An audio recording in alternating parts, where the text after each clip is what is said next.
Fala pessoal, beleza? Então tá, ó. Galera, é o seguinte, a gente vai falar um pouquinho hoje sobre conceitos básicos de população e algumas análises sobre pirâmide etária, transição demográfica, enfim.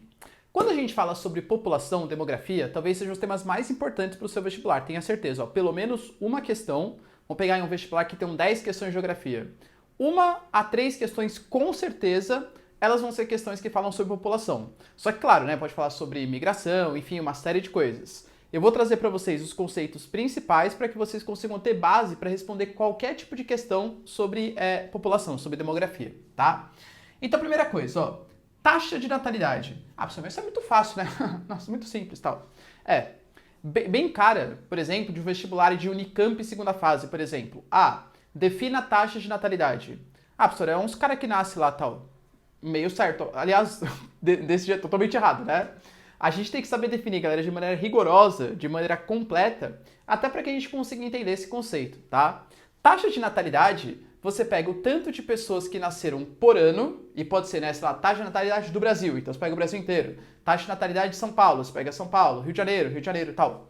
Por ano, a cada 1.000 habitantes daquele lugar, tá? Então você faz como se fosse uma espécie de regrinha de 3. Bom, nasceu 1 milhão de pessoas, tem 10 milhões, isso quer dizer que se eu tivesse 1.000 habitantes, teria nascido tal. Essa é a continha que você faz para achar a taxa de natalidade.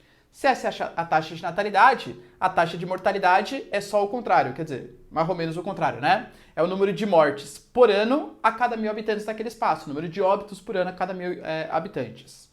Se você acha a taxa de natalidade e a taxa de mortalidade, você já consegue tirar um outro conceito daí, que é o chamado crescimento natural ou crescimento vegetativo. O que é isso, professor?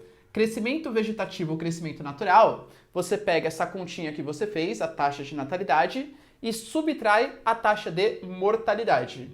Professor, dúvida, tem crescimento vegetativo negativo? Não seria, sei lá, decréscimo vegetativo? Não, tá? A gente fala que é um crescimento vegetativo negativo.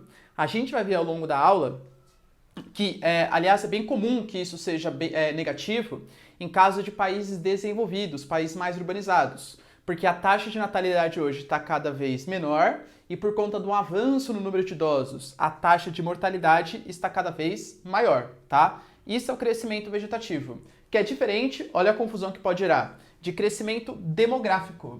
Crescimento demográfico, você pega o crescimento vegetativo, ou seja, é o... Professor, fórmula não, hein? É rapidinho, juro. TN menos TM, ou seja, é a taxa de natalidade menos a taxa de mortalidade, mas você também soma o saldo migratório, ou seja, os imigrantes, as pessoas que entraram no seu país, menos os emigrantes, as pessoas que saíram do seu país. Isso pra mim é a mesma coisa, hein? Crescimento demográfico é a mesma coisa, né? Vamos ver como não é? Vamos pegar o caso, por exemplo, dos Estados Unidos, que acho que é o mais caricato de todos. Estados Unidos, o crescimento vegetativo, vocês acham que é positivo ou negativo? Pode pausar o vídeo, agora respondeu. O crescimento vegetativo norte-americano, ele é negativo. Por quê? Porque como é muito urbanizado, hoje a taxa de natalidade é pequenininha e a taxa de mortalidade ela é cada vez maior pelo alto número de idosos. Só que, em compensação, o crescimento demográfico americano, ele é muito grande. Claro, galera, o saldo migratório é gigantesco para os Estados Unidos. E aqui eu estou falando de saldo migratório tanto de mão de obra legal, muita gente migra para lá de maneira legal, quanto mão de obra ilegal, né? Os hispânicos, asiáticos, enfim, de maneira geral, que migram bastante. Então, Estados Unidos, crescimento vegetativo negativo, crescimento demográfico positivo. Outro conceito importante e que geralmente vocês confundem com essa taxa de natalidade é a taxa de fecundidade, que também pode aparecer no seu vestibular como a taxa de fertilidade. O que seria isso? Nesse conceito você pega o total de mulheres do seu país em idade fértil, em idade reprodutiva, e vê em média quantos filhos ela tem. Então a gente pegou, por exemplo, no Brasil, chutar, tá? No Brasil nós temos 1.000 mulheres em idade reprodutiva, e dessas 1.000 mulheres a gente contabilizou, todas têm, sei lá, 800 filhos. Somando dá 800 filhos. Isso quer dizer que existe 0,8 filhos por mulher em idade fértil naquele país, no Brasil. Isso é a taxa de fecundidade ou a taxa de fertilidade. Aqui uma coisa que os vestibulares gostam de cobrar é essa taxa mínima de reposição, que a gente costuma falar que é de 2,1 ou 2, tá? Pode aparecer dos dois jeitos. Professor, por que tem que ser 2 para repor a população? Simples. Um pai, uma mãe. Tcheco-tcheco, né? Faz as coisinhas que tem que fazer e tal. Pai, mãe, filho 1, filho 2. Pai e mãe morreram, vai morrer infelizmente, tá? Vai ter filho 1, filho 2, continuando. Ou seja, tinha 2, teve 2, morreu. Por que você colocou esse 2.1 então, professor? Esse ponto 1, ele está relacionado à mortalidade infantil. A gente considera que a mortalidade infantil seria o número de mortes de crianças antes de completar 1 ano de idade, que é outro conceito também relevante. Por quê? Essa taxa de mortalidade infantil, ela geralmente reflete pra gente o quão precária é a saúde de um país. A idade mais frágil de uma criança é até ela completar 1 ano. Tem que ter muito acesso à saúde, saneamento e tal. Então, se ela conseguiu passar de 1 ano de idade, é bem possível que ela consiga sobreviver bem mais. Agora, em países muito pobres, com carência de saneamento, saúde, vacinação, muitas crianças morrem antes de completar 1 ano, aumentando a taxa de mortalidade infantil, tá? Então, isso aqui é um dado bem interessante pra gente. E, pra gente não confundir esses dois, que eu sei que vocês confundem, que é o conceito de populoso e povoado. Populoso é uma alta população absoluta. Então, por exemplo, vou colocar aí pra vocês a listinha dos países mais populosos do mundo. Nós temos, em primeiro lugar, a China, depois vem a Índia, depois vem os Estados Unidos, depois vem a Indonésia, olha só a Indonésia, o Paquistão em quinto, geralmente quem aprendeu isso na escola costuma falar que o Brasil era o quinto, e era mesmo, tá? A gente foi superado recentemente pelo Paquistão, e o Brasilzão é o 6º país mais populoso do mundo, ou seja, o 6º país que mais habitantes tem. Isso é a população absoluta. Então nós somos um país populoso. Só que em compensação, a gente tem uma área de 8,5 milhões de quilômetros quadrados. Galera, isso aqui é muito significativo. A Europa tem 10 milhões e meio, tá? É muito significativo essa área. Então, o Brasil, ele é muito populoso, mas em compensação, ele é pouco povoado. Por quê? Povoado é um alto número relativo de habitantes. Ou seja, o número de habitantes por quilômetro quadrado. O Brasil tem 210 milhões de habitantes, mais ou menos, e nós temos uma área de 8 milhões e meio. Isso tá pouco. Não, vou colocar aí para vocês o dado, tá? Deve estar... Não vou nem chutar porque eu não sou muito bom em matemática, tá? Mas com certeza, galera, não é tão populoso assim. A gente considera, de maneira geral, que para considerar um país populoso acima de 100 milhões de habitantes, é um país populoso, e para considerar um país povoado acima de 100 habitantes por quilômetro quadrado. Tá bom? Então o Brasil é populoso, mas não é povoado. A Índia é populosa, pelo amor de Deus, né? 1,2, aí 1,3 bi de habitantes, e também é povoado, porque apesar do território ser grande, não é tão grande proporcionalmente ao tamanho da população local. Certinho? Tira um print aqui, galera, ó. Um gráfico que é bem importante para que você consiga compreender como que é uma população é um gráfico chamado de pirâmide etária. O que é isso, professor? É um gráfico que mostra a quantidade de habitantes em determinada região, pode ser um país, pode ser um estado, um município, um bairro, sei lá, pode ser qualquer coisa, tá? De acordo com o gênero e a idade dessas pessoas. Então eu vou colocar para vocês uma pirâmide etária aí qualquer, tá? Para vocês terem uma noção. Percebam que a gente tem o eixo horizontal, e esse eixo horizontal ele vai ser o eixo da quantidade de pessoas de acordo com o gênero, considerando aí o gênero masculino e o gênero feminino, né? Eu sei que existem outros gêneros e tal, mas para a classificação de pirâmide etária a gente classifica só como esses dois, tá? De acordo com o sexo biológico, né? Melhor. Então a gente percebe, galera, que esse eixo horizontal ele pode estar em porcentagem, pode estar em quantidade de pessoas, etc. Mas ele está mostrando pra gente a quantidade ou a porcentagem de pessoas, se é homens, são do gênero masculino, ou mulheres do gênero feminino, tá? Ao mesmo tempo, nós temos o eixo que ele é vertical. E esse eixo vertical, ele é o eixo das idades. E aí, de acordo com o eixo das idades, você consegue saber quantos homens existem, por exemplo, de 0 a 5 anos, de 0 a 4 anos. Quantas mulheres existem de 25 a 30 anos e por aí vai, tá? Então isso é uma pirâmide etária. E olha como essa pirâmide etária é interessante pra gente. Eu vou colocar pra vocês uma pirâmide etária de um país localizado no Oriente Médio. Aliás, recomendo, tá? Pra quem não conhece, esse site chama populationpyramid.net. Sensacional, tá? Eu que geógrafo, né, adoro ver essas coisas. Sensacional, dá uma olhadinha lá que você tem todas as pirâmides etárias do mundo, você consegue fazer projeção, ver como que era antigamente, é muito legal, tá? Essa pirâmide etária, por exemplo, que eu tô colocando pra vocês aí, ela é uma pirâmide etária, olha como ela é distorcida. Meu Deus, professor, só nasce homem lá? Não é verdade.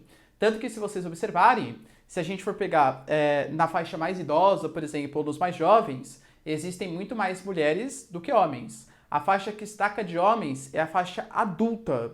Só por quê? Por que tem tanto adulto homem? Porque os países do Oriente Médio, em geral, eles dependem muito da exploração. Alguns, né, que estão ali na península, aliás, na região do Golfo Pérsico, depende muito da exploração de petróleo. E eles atraem muito mão de obra masculina para trabalhar. Vários desses países ainda têm uma concepção bastante machista, de interpretação de sociedade e tal. Então, os homens que vão trabalhar nesses espaços. Então, percebam como a pirâmide etária, ela conta bastante pra gente. Ela conta uma história bastante interessante, tá bom? Eu coloquei para vocês aqui, ó, 3 modelos de pirâmides etárias, porque é isso que o vestibular vai cobrar. Ele vai te colocar uma pirâmide etária e pedir para você identificar se é um país rico, se é um país pobre, desenvolvido, subdesenvolvido, emergente e tal.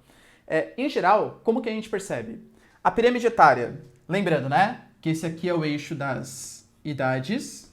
Então, quanto mais para cima, mais idoso, quanto mais para baixo, mais jovem.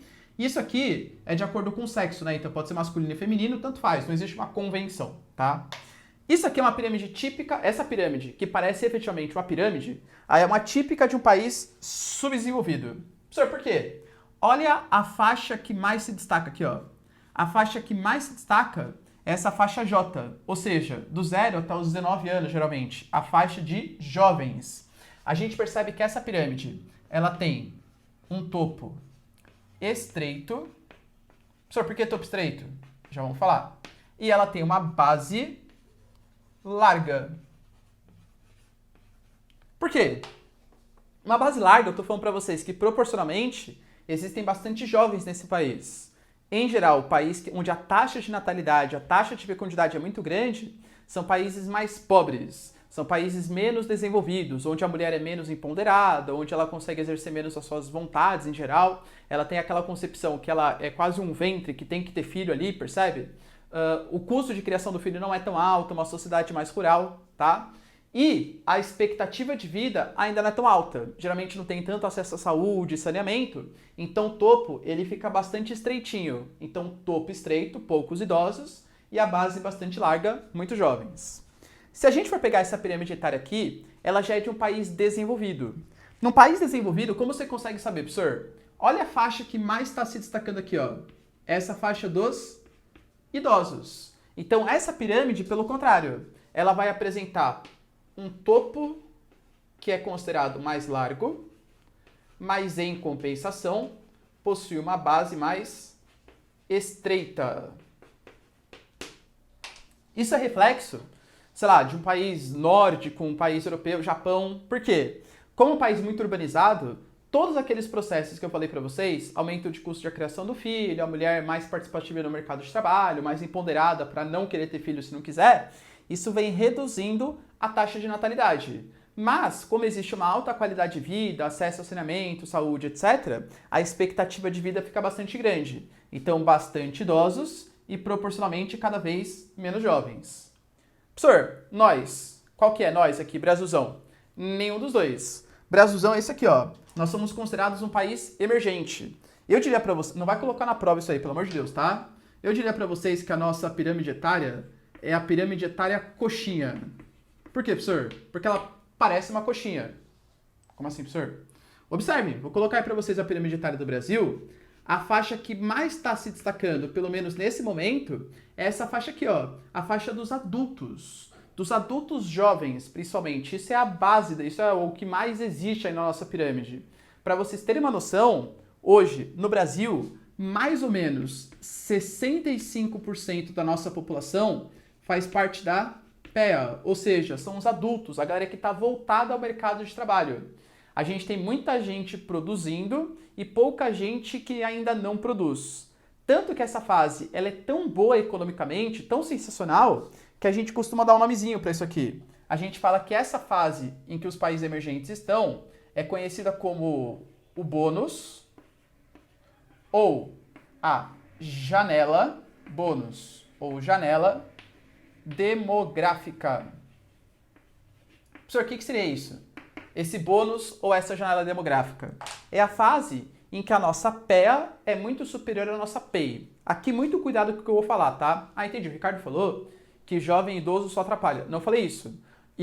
jovem, com toda certeza, né? O investimento para o seu país, tem que fazer investimento em educação e tal. Mas naquele momento ele ainda não é produtivo para o país, ele representa gasto, investimento do Estado em educação. E os idosos, claro, tem toda uma experiência, contribuição para o mercado de trabalho, toda a questão cultural, socialmente super importantes, mas economicamente, de maneira geral, eles recebem aposentadoria. Espero que continue recebendo, né? Essa questão da Previdência está meio complicada. Mas, enfim, em geral, recebem aposentadoria e também representam os maiores gastos com saúde de um país. Então, economicamente falando, se a gente for comparar jovem, adulto e idoso, o melhor que pode ter é que a sua pirâmide seja 100% de adulto. Naquele momento, claro, né? Porque se você for pensar daqui 30 anos, aí você tem muito adulto hoje, quer dizer que daqui 30 anos você vai ter muitos idosos, e se você não for repondo a população jovem, isso vai fazer com que você tenha poucos adultos na próxima geração. Mas no momento, essa é a fase em que o Brasil está passando, um alto número de adultos, bônus e janela demográfica. Os países europeus, eles passaram por isso há cerca de uns 30, 40 anos atrás, e eles aproveitaram para enriquecer. Claro, é uma fase ótima economicamente. E hoje eles estão falando em reforma da Previdência.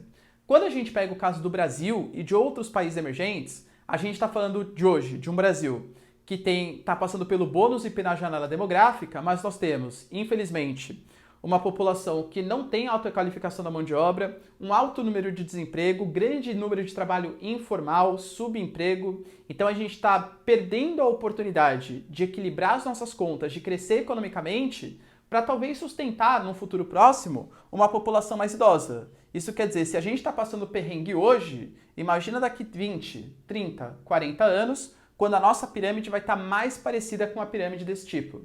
Professor, uma dúvida. Quer dizer então que daqui 30, 40 anos, como a pirâmide do Brasil vai estar mais parecida com essa, quer dizer então que a gente vai ser um país desenvolvido? Olha, sinto muito te informar, infelizmente não, tá? Hoje, essa pirâmide é de um país desenvolvido. Provavelmente daqui uns 30, 40 anos, esse tipo de pirâmide vai ser de um país emergente. Não é só porque a gente envelheceu que a gente se tornou um país desenvolvido. São coisas completamente diferentes. Tá bom? Uma política pública para cá. Galera, eu pensaria, além de investir em saúde, em saneamento, saúde para essa população viver mais, investimento em educação, que é o que a população mais jovem mais precisa. Investimento público para um país emergente, criação de emprego, qualificação da mão de obra, desenvolvimento do mercado de trabalho, que é o que a população adulta precisa. Para essa pirâmide, a gente pode falar de planos, talvez de uma reforma da Previdência, mas uma reforma da Previdência um pouco mais justa, e com certeza expansão do sistema de saúde, que os idosos, em geral, geralmente necessitam mais. Tudo bem? Tira um print aqui, ó. Um gráfico bem importante que a gente tem também para análise populacional é o gráfico da chamada transição demográfica. Assim, com toda certeza, é o gráfico mais importante do ponto de vista da sua provinha, o que mais tem chance de aparecer para vocês. O que o gráfico da transição demográfica ele conta para a gente? Ele mostra a evolução das taxas de natalidade e das taxas de mortalidade ao longo do tempo. Ah, professor, e de qual país? De todos. De todos, desde que eles não sofram nenhum tipo de interferência política, alguma guerra, alguma pandemia, coisa que valha, tá? Então, assim, se não tiver interferência externa, se evoluir naturalmente, todos os países vão passar, estão passando ou já passaram pela transição demográfica. Professor, não entendi direito. Vamos ver então, ó. Essa linha amarela que eu estou representando para vocês é a nossa famosíssima, professor, famosa para você, verdade, taxa de natalidade. Ou seja, o número de nascimentos por ano em determinada região, né, a cada 1.000 habitantes. Já essa linha azul é a nossa famosíssima taxa de mortalidade. Ou seja, o número de mortes por ano em determinada região a cada 1.000 habitantes. Você, que é um ótimo aluno, sabe, né?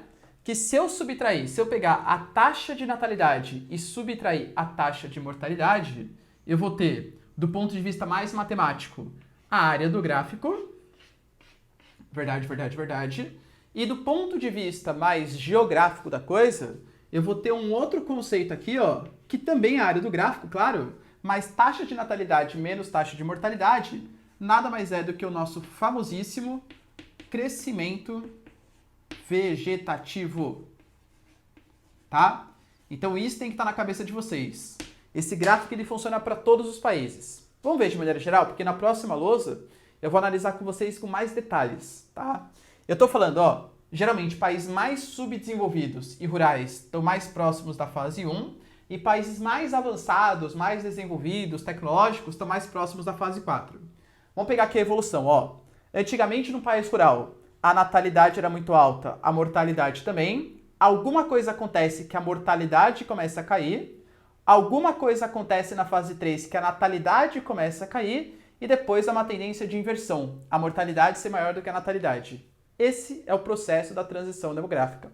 Isso tem muito a ver com a evolução do número de pessoas. O mundo passou por essa transição demográfica. Então, se a gente for pegar, por exemplo, o mundo demorou, galera, de verdade, milênios para conseguir chegar até 1 bilhão de habitantes. Só que em determinado momento, o que aconteceu? A nossa taxa de mortalidade começou a cair e a natalidade continua alta. Opa, nasce muita gente, morre cada vez menos. Explodiu o número de pessoas. Aí se demorou centenas, milhares de anos para conseguir chegar em 1 bilhão, em questão o quê? De 200 anos, a gente chegou ao que a gente tem hoje, praticamente 8 bilhões, 7 bilhões e meio por aí, tá? Então, essa evolução, essa transição demográfica, ela vai ser importante. A gente consegue analisar ela mundialmente e consegue analisar ela também localmente. Depende do desenvolvimento do país, que a gente vai ver na próxima lousa, tá bom? Essa fase 1, ela é conhecida como a fase pré-transição demográfica. A fase 2 é o início do processo de transição. A fase 3, quando começa a cair a natalidade, é a conclusão da transição demográfica. E a fase 4, que os países estão passando, os países desenvolvidos, né, estão passando hoje, é a fase pós-transição. Vamos dar uma olhadinha? Características dessas fases? Só antes, ó, tira um print aqui. Vamos então fazer uma análise aqui de cada uma das fases desse gráfico de pirâmide etária. Eu deixei para vocês uma colinha aqui, ó, para a gente ir conferindo se as coisas fazem sentido, tá? Na fase 1, lembra que a linha amarela é a natalidade, a linha azul é a mortalidade. A natalidade, olha como ela tá alta aqui, ó, tá? Então a gente vai ter uma alta natalidade. Lembrando que na fase 1, ainda estamos falando de um país majoritariamente rural, tá? O Brasil, para vocês terem uma noção, ele estava na fase 1 até 1930, um país que nem tinha iniciado o processo de industrialização. Por que a gente tem essa alta natalidade? Professor, já sei. É que não tinha TV, aí as pessoas não tinham muito o que fazer e tal. Não pensa assim, tá? Não pensa assim, pelo amor de Deus. Essa alta natalidade, ela vai ser consequência. Primeiro, galera, a gente pode falar da própria concepção do que representa ter um filho. Um filho, nessa época, representava como se fosse uma espécie de mão de obra, tá? Então, o filho, ele, como mão de obra, o filho era um trabalhador. Não é hoje que você é um gasto para a sua família. Brincadeira, não é assim, tá? Mais ou menos. O filho era visto como mão de obra. A gente tinha, por exemplo, uma concepção de casamentos muito mais cedo. Hoje em dia, ainda bem, né? A mulher ela ganhou mais autonomia para tomar suas próprias decisões. Antigamente não, você tinha lá seus 16, 17 anos, já tinha que começar a pensar em casar. Passou dos 18, não tem namorado, não tem o noivo, e vai ficar pra titia e tal. Então, antigamente, casava com 17 e já começava a pensar em ter filho, tá? Além do que, numa sociedade ainda que não tinha tanto acesso a métodos contraceptivos. Poucos métodos contraceptivos. Então, as pessoas tinham muitos filhos. Se a gente for pegar, é bem comum, talvez aí, dentre vocês que estão me assistindo, tem aí, minha bisavó teve 14 filhos, meu bisavô foi pai de, sei lá, 35 pessoas. Tem umas histórias meio tensas assim, tá? Por quê, galera? Porque era natural, o filho era visto meio, vai tendo, não era um custo, era quase como se fosse um investimento, uma coisa natural, e a própria concepção um pouco mais conservadora que a mulher foi feita para ter filho. Professor, quer dizer então que se tinha tanto filho assim, era uma máquina, né? Quer dizer que crescia muito o número de pessoas? Por incrível que pareça, não. Por quê? A natalidade é alta, mas olha a mortalidade. Concorda que a mortalidade está alta também? Então a gente pode colocar aqui, ó, uma alta mortalidade. E essa alta mortalidade, muito associado ao pequeno acesso tanto a saneamento, ou seja, não tinha rede de esgoto, água tratada, essas coisas, e medicina. E quando eu falo medicina, de dois tipos. Tanto a medicina preventiva quanto a medicina curativa. Professor, qual que é a diferença entre as duas? A medicina preventiva é aquela que te previne de ficar doente. Vamos resumir aqui? Campanhas de vacinação. É muito difícil você falar para as pessoas que moram em áreas mais rurais, antigamente, que não tinha tanto acesso à informação, vamos fazer uma campanha de vacina. Não existe isso. Você tinha que ir até a casa da pessoa para vacinar. As pessoas, elas moram onde elas trabalham, elas circulam menos. Hoje em dia, principalmente você mora numa cidade grande, você mora num espaço, mas você trabalha no outro e vai para o outro, tá? É muito mais fácil as pessoas passarem para postos, terem acesso à informação que está tendo um vírus, uma bactéria, etc. Tal. Acho que bactéria não tem vacina, né? Mas enfim, desculpa aí se os biólogos, se eu errei, tá? Mas enfim, fazer campanhas de vacinação. Então, medicina é preventiva e também se o cara ficou doente, efetivamente, não tinha tanto acesso a tratamento. Então você pega a expectativa de vida, em alguns espaços na fase 1, está em torno do quê? De 45, 50 anos, a expectativa de vida. Ou seja, o tempo que, em média, as pessoas vão durar naquele país, tá? Isso, claro, faz com que a gente tenha um baixo crescimento vegetativo. É o que eu falei para vocês. Isso aqui foi o mundo até a gente começar a passar por uma revolução industrial, por um processo de urbanização. Por isso que demorou muito para chegar no 1 bi de pessoas. Claro, nascia muito, mas também morria muito. Então crescia pouco número de pessoas. Beleza? Professor, tem algum país que ainda está na fase 1 hoje? Hoje não mais. Professor, nem tipo Haiti, Serra Leoa, tal. Não, todos esses países, não estou falando nossa, que ótima qualidade. Claro que não. Mas eles já começaram a entrar na fase 2, ou seja, já começaram a perceber uma queda das taxas de mortalidade, um avanço na saúde, no saneamento e por aí vai, tá? Então a fase 1, ainda bem, ela já foi completamente superada. Tudo bem? Tira um print aqui, galera. Na fase 2, que é essa aqui que a gente está analisando, a gente começa a perceber que a linha amarela, que é a natalidade, está alta ainda, mas a gente já começa a perceber uma queda bem acentuada das taxas de mortalidade. Então lá, ó, alta natalidade. Professor, essa fase 2, ela é marcada pelo quê? Eu diria para vocês que ela é marcada pelo processo aqui, ó, o início da transição, quando começa a se urbanizar, quando começam a se mover para espaços urbanos e ter acesso a melhor qualidade de vida, saneamento e por aí vai. Ah, entendi. O Ricardo falou que na cidade todo mundo existe um acesso universal. Não falei isso, tá? Não tem acesso universal à saúde, saneamento. Mas, em geral, é melhor do que nas áreas rurais de países mais pobres, tá? Pessoal, mas na cidade não tem uma queda da natalidade? Tem, só que por enquanto ainda não. Como assim, professor, por enquanto ainda não? Essas pessoas que estão se mudando para as áreas urbanas, elas nasceram ainda com uma concepção rural. Elas têm costumes rurais, tradições, enfim. Então, para você começar a perceber uma mudança de comportamento na população, vai levar pelo menos uma geração, ou seja, de 30 a 40 anos. Então, por isso que, inicialmente, a gente percebe que a natalidade continua alta, mesmo essas pessoas se mudando para espaços urbanos, e só depois vai começar a ter uma queda, e vai começar, naquele mesmo momento, a ter uma queda da mortalidade. Por quê? A gente percebe essa queda da mortalidade. Porque mortalidade não tem nada a ver com costumes. Quer dizer, nada a ver também é exagero, vai. Mas tem menos a ver com costumes. Tem muito mais a ver com acesso melhorado a saneamento e medicina. Medicina preventiva e curativa. Ou seja, as pessoas ainda estão tendo bastante filhos, só que estão tendo cada vez menos mortes, graças ao avanço no saneamento e acesso à medicina. Então a gente percebe, olha isso aqui, hein? E lembra que o espaço do gráfico, ele é conhecido como o crescimento vegetativo. Olha como o crescimento vegetativo, ele era bem pequenininho na fase 1. Não crescia ninguém, né? Não crescia o número de pessoas, quase. Na fase 2, como a natalidade é alta e a mortalidade é cada vez menor, a gente vai ter um aumento do crescimento vegetativo. Ô, professor, que legal! Aliás, isso aqui não é que está aumentando o crescimento vegetativo. Está aumentando muito o crescimento vegetativo. Tanto que essa fase, eu vou até colocar para vocês, ela é conhecida como a fase do boom demográfico.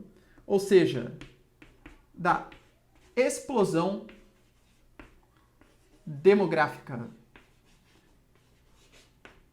Aumenta muito o número de pessoas, principalmente o número de jovens, né? Claro, tá tendo cada vez menos filhos, tá tendo muitos filhos, aliás. E aí, o que vai acontecer, galera? Essa fase hoje, quem está nessa fase hoje, são os países considerados subdesenvolvidos. Só que a gente sabe que subdesenvolvidos existem vários tipos, né? Por exemplo, o Brasil é subdesenvolvido? Sim.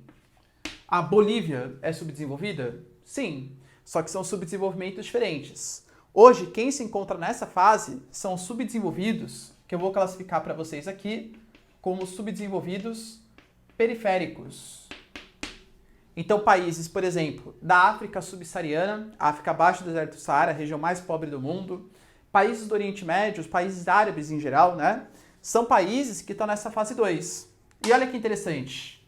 Vocês sabem que em 2011, esses países eles passaram por um processo conhecido como a Primavera Árabe, no qual a gente tinha, principalmente os mais jovens, por meio das redes sociais e tal, sem acesso à educação de qualidade, saúde de qualidade, emprego, etc., reivindicando democracia contra ditaduras que estavam há décadas no poder.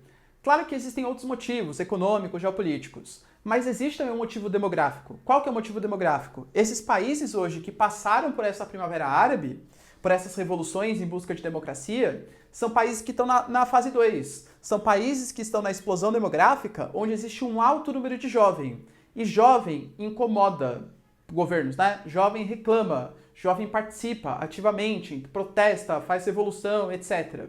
Então a gente também pode analisar por um prisma demográfico essas várias revoluções que acontecem nos países pobres em busca de democracia. Tudo bem? Essa fase 2?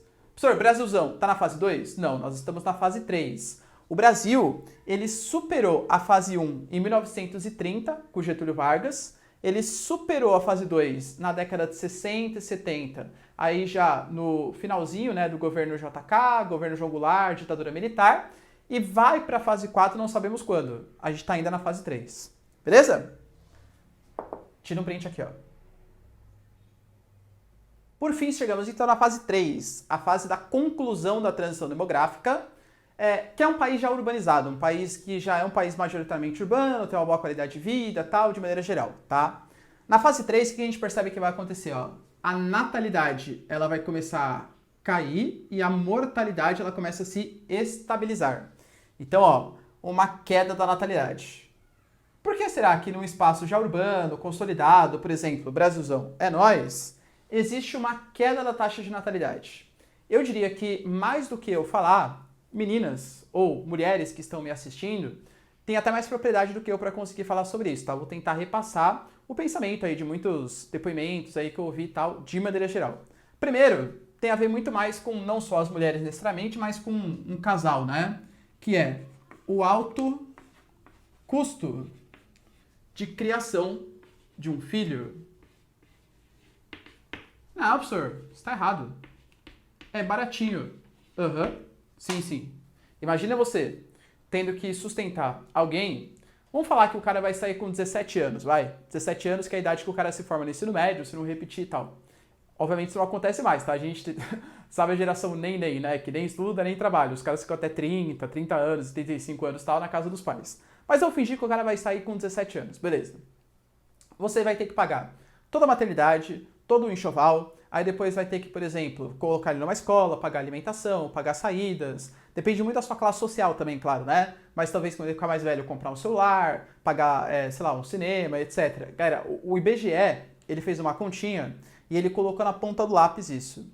Uma família de classe C, uma família de classe média, mais ou menos aí, para criar um filho dos 0 aos 17 anos, se tudo que tivesse gastado tivesse colocado na poupança, que nem é um dos rendimentos mais rentáveis, estaria mais ou menos em torno de 800 mil reais. Ou seja, você gasta para cuidar de um filho de classe média 800 mil reais. Se for uma classe B, sobe para 1 milhão e 200 mil, e se for filho de classe A, sobe para 2 milhões. Professor, eu tenho o sonho de ter 5 filhos.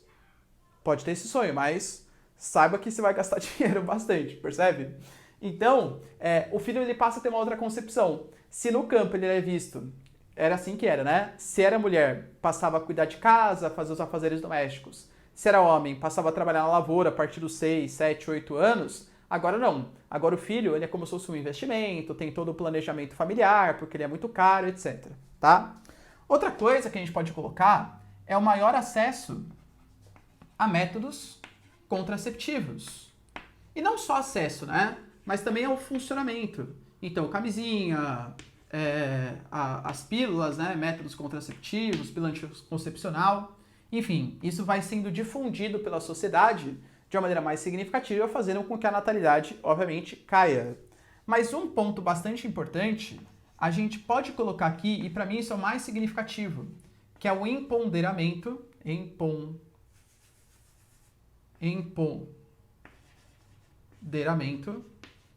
perdão, tá? Feminino. Ou seja, a gente está numa fase em que as mulheres hoje, elas estão tendo cada vez mais autonomia para poder falar se quer ou não ter filho. Antigamente não era assim. Antigamente não tinha muita escolha. Até por uma concepção mais conservadora, talvez mais ligada às vertentes religiosas. O quê? Ela não quer ter filho? Meu Deus do céu, ela não está cumprindo o seu papel como mulher na sociedade. Hoje em dia a gente sabe que as mulheres não servem para ter filho, elas servem para viver. Ela serve para seguir seus sonhos, inclusive se o sonho dela for ter filho. Mas ela pode querer ter um filho, não precisa ter vários filhos, não precisa seguir os desejos do marido, ela pode ter um filho, enfim, com quem quer que seja, percebe? Então, essa autonomia feminina de não ser mais uma pessoa que parece que, sei lá, não é uma pessoa, um útero, né, que nem tinha a concepção antigamente, isso está sendo alterado. E isso está fazendo com que várias mulheres falem assim, eu até gosto de criança, mas dos outros, né? Agora, eu vou ter que parar de viajar para cuidar de uma criança, eu vou ter dificuldade, por exemplo, isso é um ponto bem importante, do maior acesso da mulher ao mercado de trabalho. Professor, por que a mulher no mercado de trabalho? Porque a gente sabe que, infelizmente, o mercado de trabalho, ele ainda é muito machista, muito patriarcal. Então, se, por exemplo, uma mulher, ela tá fez uma faculdade de direito, tal, beleza. Aí ela tá em plena, ascensão no seu mercado. Aí com 30, 30 e poucos anos, ela tem um filho. Não estou falando que é impossível. Galera, claro que é possível, tá? Você ter o seu desenvolvimento profissional com filho, não tem nenhum problema. Mas, com certeza, é uma outra barreira que é criada e que várias mulheres não querem passar por essa barreira. E sabem que se elas ficarem grávidas nos seus 28, 29, 30 anos, enfim, é bem possível que o chefe da empresa fala, putz, olha lá, não devia ter contratado mulher, né? Porque a mulher, agora vai ficar de licença maternidade, quando o filhinho tiver alguma coisa na escola, vai ter que sair da escola para cuidar do filho, enfim, era melhor ter contratado um homem. Galera, de verdade, a gente, infelizmente, quantos chefes não pensam dessa maneira? É melhor contratar homem do que contratar mulher, porque o homem não engravida, porque o homem não tem cólica, porque o homem não tem TPM. Infelizmente, essa concepção tá mudando, ainda bem, mas essa concepção de grande parte ainda do nosso mercado de trabalho. Então as mulheres, muitas vezes, elas preferem primeiro se consolidar na sua carreira profissional, lá para os seus 35, 36, enfim, 38 anos, e aí começar a pensar em ter filho. Professor, mas não pode ter filho depois? Claro que pode. Mas se antigamente ela começava a pensar em ter filho com seus 17 anos, hoje ela está começando a pensar em ter filho com seus 35, 36. Somado a esses outros fatores, a gente pode falar que há uma tendência de redução. 2, um filho, no máximo aí, tá? Então, isso é o que vem acontecendo para ter essa redução da taxa de natalidade. Ao mesmo tempo, a gente percebe que começa uma estabilização da mortalidade. Só como assim, uma estabilização da mortalidade? Aquela queda vertiginosa, ou seja, zero, porque as pessoas tiveram mais acesso a saneamento e saúde, está caindo num ritmo cada vez menos acelerado. Porque as pessoas agora já moram na cidade. Então vai evoluindo, vai aumentando a expectativa de vida, mas num ritmo não tão grande assim, tá? Pessoal, entende tudo, ó. Então nessa fase 3, olha, o crescimento vegetativo, ele estava desse tamanho no início, e agora no finalzinho está só desse. Isso quer dizer que a população está reduzindo. Não. Muito cuidado. Asterisco, ó. Asterisco. Coloca um asterisco, porque isso aqui é pegadinha de vestibular. A população está crescendo ainda. Professor, por que está crescendo? Porque a natalidade é ainda maior que a mortalidade. Eu estou desconsiderando migração aqui, tá? A natalidade é ainda maior que a mortalidade. Então está crescendo, só que num ritmo menos acelerado. Ou seja, a diferença entre a natalidade e a mortalidade está cada vez menor. A população só vai começar a reduzir quando a mortalidade superar a natalidade. Lembrando, galera, que hoje, quem se encontra nessa fase são os países subdesenvolvidos, ou seja, é nós, os países subdesenvolvidos, considerados aí emergentes. Então, Brasilzão, México, Turquia, tá? São os países que hoje estão passando por essa fase 3. Certo, certo? Tira o print aqui, ó. E por fim, chegamos na fase 4, a fase do envelhecimento populacional, também conhecida como a fase pós-transição, tá? A transição demográfica, fase 2 e 3, pré e pós. Beleza. Essa fase 4, confere aqui comigo, ó, confira comigo. A gente estava tendo uma queda da natalidade e a natalidade ela continua caindo. Claro, pessoal, a fase 4 a gente tem que lembrar que são países desenvolvidos que estão hoje. E aí a urbanização é ainda mais consolidada, o empoderamento feminino é ainda maior, o custo de criação do filho é cada vez maior, a participação cada vez mais ativa das mulheres no mercado de trabalho, enfim.